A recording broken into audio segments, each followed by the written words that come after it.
dengan kalender yang ada di sekolah masing-masing.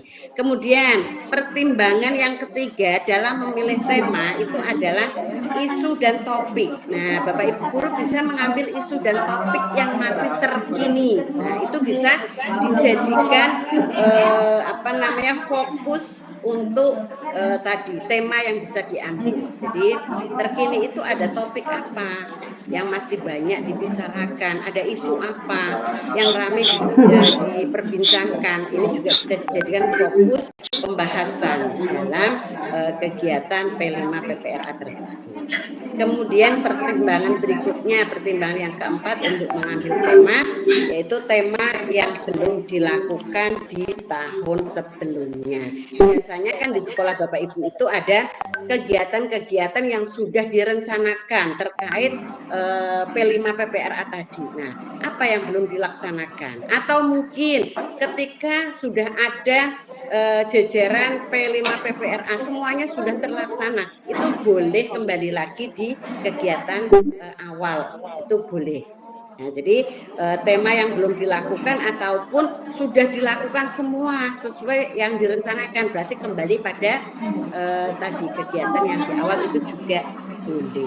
Itu ya, nanti ini sebagai pertimbangan tema yang akan diambil oleh panjenengan semua. Kemudian berikutnya ada sedikit contoh, misalkan untuk gambaran ya, untuk gambaran Bapak Ibu guru semuanya agar lebih mudah, contoh kegiatannya apa gitu kan. Tadi saya sudah sampaikan terkait tadi ada nilai profil pelajar rahmatil alamin, kemudian dimensinya itu juga sudah saya sampaikan, kemudian temanya apa saja itu yang bisa dipilih juga sudah saya sampaikan. Nah, kemudian sedikit gambaran untuk contoh kegiatan dari tema tersebut. Misalkan Bapak Ibu pilih contoh tema gaya hidup berkelanjutan misalkan. Nah, ini misal mau pilih kegiatannya apa, misalkan Bapak Ibu guru meminta siswa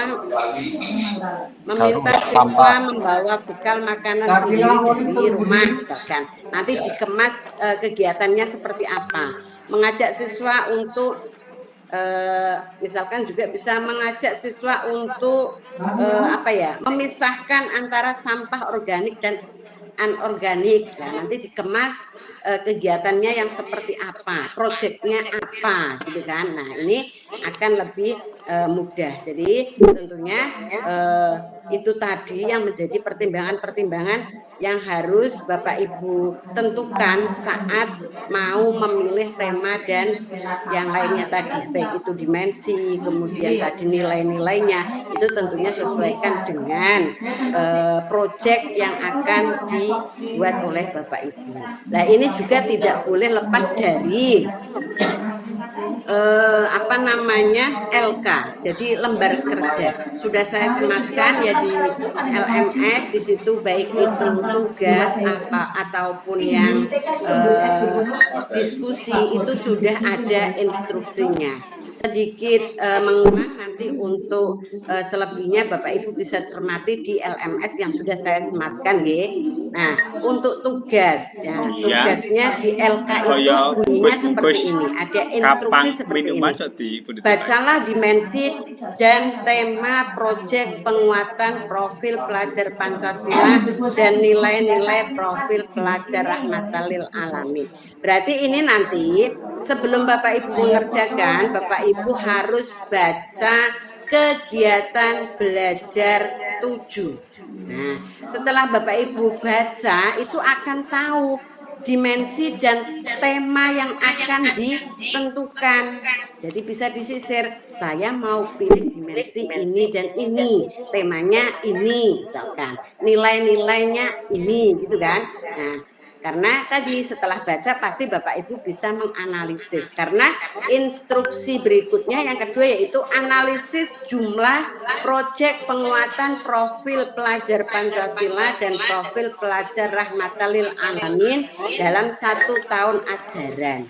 Jadi Bapak Ibu bisa melihat dalam 1 ajaran itu ada proyek apa gitu kan. Kemudian yang ketiga, tentukan tema, tentukan topik dan nama project profil.